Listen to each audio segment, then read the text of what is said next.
आप सभी लोगों को मेरा प्यार भरा प्रणाम। मैं हूं अजय रावत, ग्राम कोटला, विकासखंड बिरोखाल से, और एक नए ब्लॉग की शुरुआत कर रहा हूं।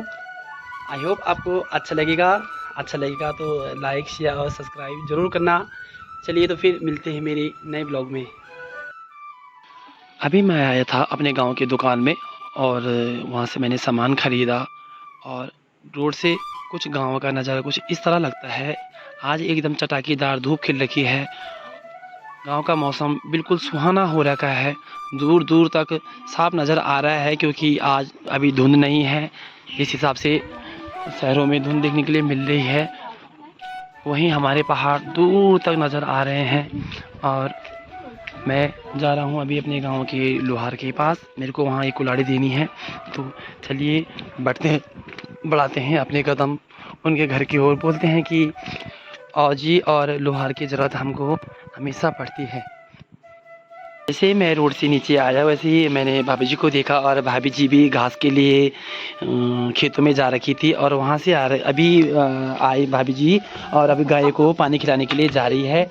कौन बताएगा भाभी जी को देख के कि भाभी जी की उम्र कम से कम 50 पहुँचने वाली है। जैसे मैं अपने घर से नीचे आया तो देखा कि बूढ़ी लोग, अभी हमारे गांव में सबसे बुजुर्ग आदमी है ये, और अभी भी अपना काम स्वयं कर रहे हैं। तो मैं भी जा रहा हूँ फिर उनके घर में। और अभी मैं अपने घर में कुछ काम से आया था। हालांकि टाइम भी ज़्यादा हो गया और लोग भी अपने कारोबार से आ रहे हैं। ये मामी जी लकड़ी लेके आ गई है, और ताई जी भी इस समय जॉब होने के लिए जा रही है। आगे बढ़ने से पहले मैं आपको यहाँ का नज़ारा बताऊँगा। अभी ये इनका एक मकान हमारे घर के बगल पे है, और इन्होंने दूसरा मकान यहाँ पे बना लिया है। काफ़ी अच्छा डिज़ाइन है मकान का। और ये मेरे रिश्ते में मौसी लोग लगते हैं। अभी ये उनका लड़का है छोटा वाला, वो घर पे ही है। और ये उनका बड़ा लड़का भी दिल्ली में है। और ये है उनका मकान। हमारे गांव में मकान नए ढंग से बन रखे हैं। सभी लोगों ने अब पुराने मकानों को नया लुक दे दिया है।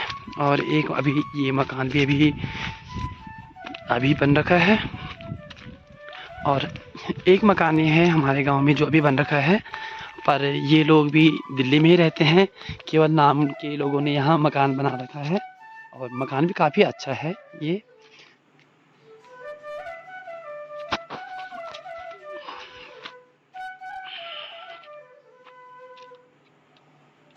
ये है मेरे चाचा लोगों का घर, और वो है मेरा छोटा भाई।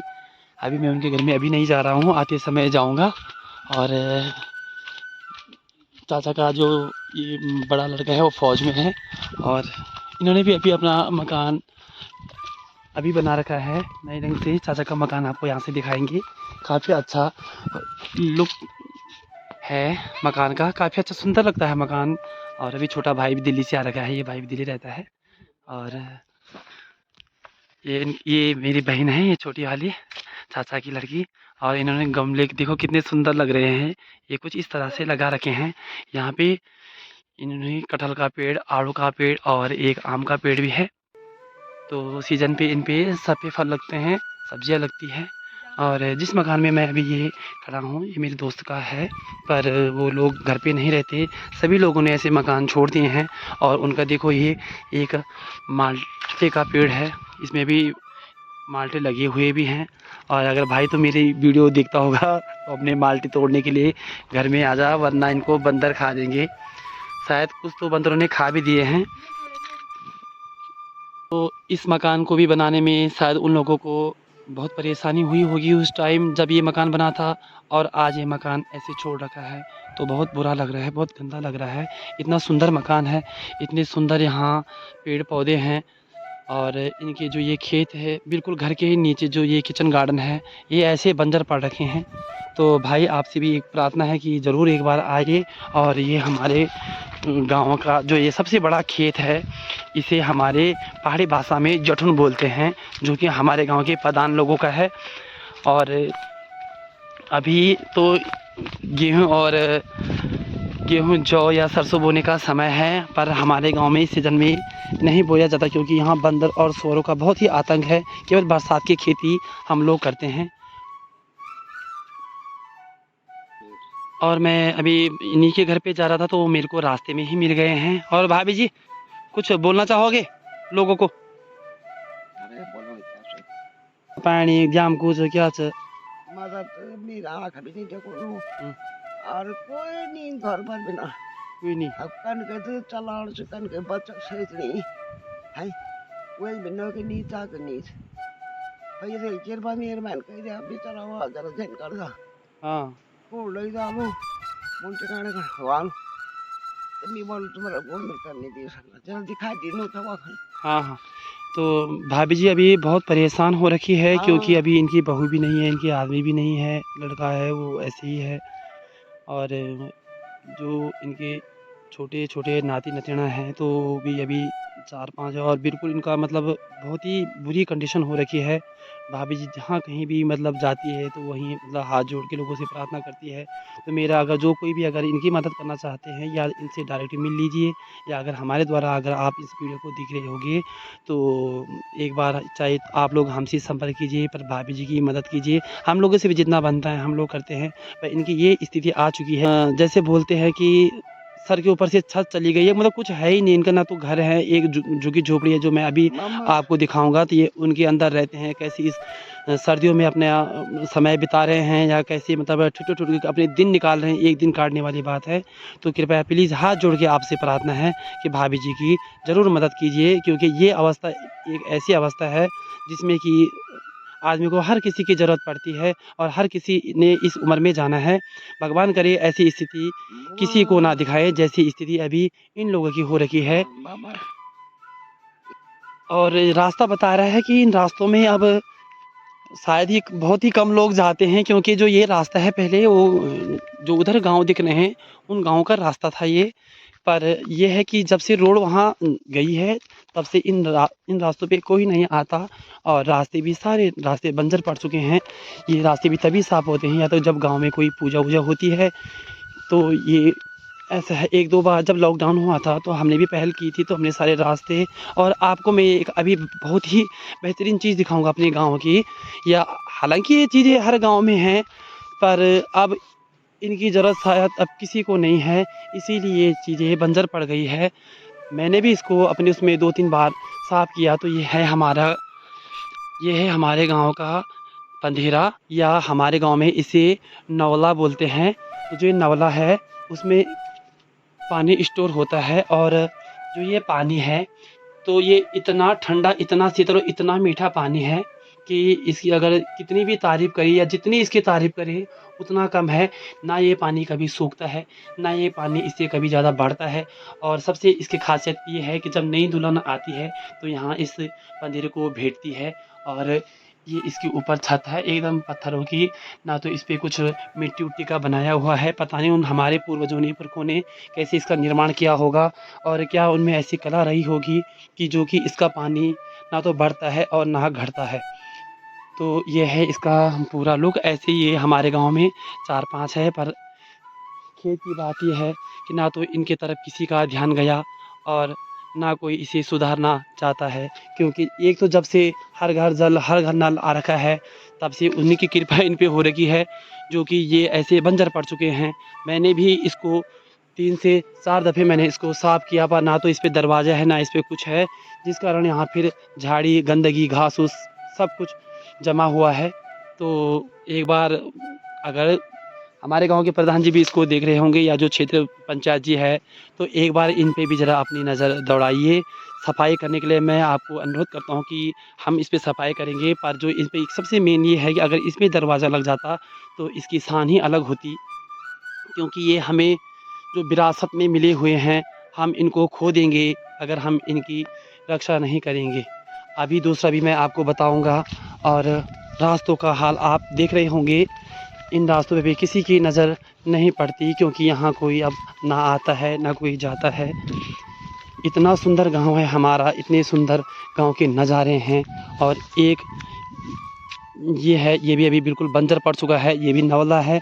और कहने का अर्थ ये है कि जितना सुंदर गाँव है उतने सुंदर उनके रास्ते भी होंगे। तो हमारे गाँव में शायद जैसे बोलते हैं कि 4 चाँद लग गए, वैसे हो सकता है। यहाँ से गाँव का नज़ारा कुछ इस प्रकार है। थोड़ा वहाँ से ये जो 4-5 घर हैं हमारे गाँव के वो दिखते हैं, और इधर मेरे चाचा लोगों के ये घर है, थोड़ा वही दिखता है। और जिनको अभी हमने बताया ये भाभी जी लोगों को के लिए ये स्पेशल नाव उन्हीं के लिए है। ये तो तब भी ठीक है, साफ़ है, और इसमें भी पानी अभी बिल्कुल बैलेंस में बना हुआ है, ना तो ऊपर है और ना ज़्यादा नीचे है। इसका पानी बहुत ही ठंडा है। गर्मियों में हम यहाँ से पानी ले जाते हैं हम लोग, और इसकी भी स्थिति कुछ ज़्यादा ख़ास नहीं है। ये भी बंजर पड़ने के कगार पे है, क्योंकि किसी का जब ध्यान ही नहीं जाता। तो आप सभी से अनुरोध है कि ये हमको बुला रहे हैं, ये हमको अभी भी आवाज़ लगा रहे हैं कि एक बार आप हमको भी देखो, हमसे भी मिलो। ये हमको अभी बुला रहे हैं, वक़्त रहते ही हम लोगों को इनको सुधारना पड़ेगा। कहीं ये होगा कि ये चीज़ें हम बिल्कुल खो दें, और जब हमको इनकी ज़रूरत पड़े तभी हमारे पास नहीं रहें। इसीलिए मैं ये प्रार्थना करता हूँ, निवेदन करता हूँ कि कृपया इस पे या तो दरवाज़ा हो या ऊपर जो छत है वो पक्का हो। पहुँच चुका हूँ मैं उनके घर में, भाभी जी के घर में। ये हम जो मैंने आपको बताया हुआ कि ये हमारे गाँव के जो लोहार है, ये उनका घर है। पर मेरे को यहाँ कुछ काम था, मैंने यहाँ एक कुल्हाड़ी दे रखी थी, तो मैं उसी के लिए आ रखा था। आप उनके घर की हालत देख सकते हो, क्या उनके घर की हालत है, और इतना खूबसूरत नज़ारा है। देखो भाभी जी ने जो ये इनके जो हस्बैंड हैं होंगे भाभी जी के, हमारे भाई साहब जी, उन्होंने ये नींबू का पेड़ लगा रखा था। कितना खूबसूरत ये लग रहा है, और क्या इस पे माल्टे लगे हुए हैं, आप देख सकते होंगे। और ये उनकी स्थिति है, उनके साथ अभी कोई, आप देख रहे होंगे ना तो इन पे दरवाज़ा है, और किस प्रकार ये अपनी ज़िंदगी काट रहे हैं।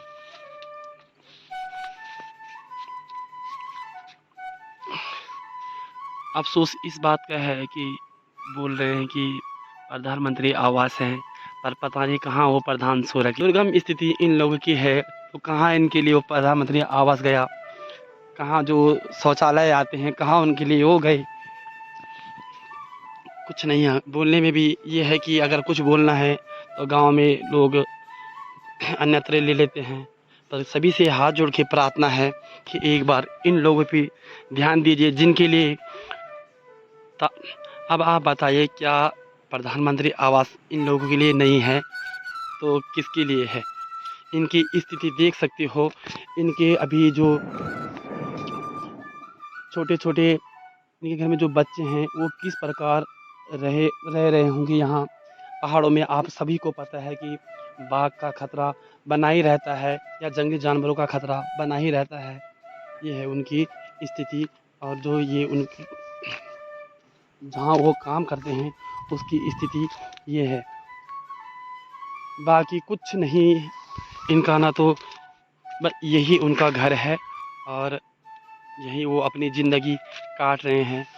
किसी ने मेरे को यहाँ ये बोला कि एक बार ज़रा आप उनकी भी वीडियो भेजना या दिखाना। आप सभी लोगों से प्रार्थना हाथ जोड़ के नम्र निवेदन है कि ये भी हमारे गाँव के ही हैं। अगर अभी मेरी वीडियो तो दूर मतलब इतनी पॉपुलर भी नहीं है कि जो और लोग भी देख रहे होंगे, पर हमारे गाँव के तो कई लोग मेरे साथ जुड़े हुए हैं, तो मेरे को पता है देख ही रहे होंगे। और एक बार उनसे प्रार्थना है कि इनकी स्थिति में थोड़ा तो कुछ भी कर सकते हो हेल्प, तो अपनी तरह से एक बार इन भाभी जी लोगों की हेल्प करना, इन भाई लोगों की हेल्प करना। क्योंकि अभी इनके छोटे-छोटे जो 4 बच्चे हैं, बिल्कुल अभी मतलब जिस स्थिति में वो हैं, ये है उनकी जो लैट्रिन बाथरूम जो शौचालय है उनका, ये उन लोगों का शौचालय है। आप अनुमान लगा सकते होंगे कि जिस हिसाब से तकनीकी बढ़ी हुई है, फैसिलिटी में हम लोग हैं, तो अगर हम लोगों को अगर ये मतलब इस स्थिति में रहना पड़ता, तो क्या हम लोगों पे बीतती। तो उसी हिसाब से आकलन लगाया जा सकता है कि जो ये लोग हैं, वो किस हिसाब से अपनी दिनचर्या या जीवन यापन कर रहे होंगे यहाँ पे। मेरे कहने का अर्थ ये है कि जिस भाई से भी या जिन लोगों से भी इनकी थोड़ी भी मदद होगी तो ये मत समझना कि हम उनको दे रहे हैं। हम लोगों को देने वालों में रखना। प्रभु भगवान से यही निवेदन करता हूँ मैं, और हमसे भी जितना बन पाएगा हम भी उतना करेंगे। और आप लोगों से भी ये है कि एक परिवार आप लोग भी बढ़ा सकते हैं या इनकी मदद कर सकते हैं। तो ज़्यादा ना कहते हुए मैं चलता हूँ फिर अपने घर को, क्योंकि खाने का भी टाइम हो गया है और मैंने भी अपना सामान ले लिया है।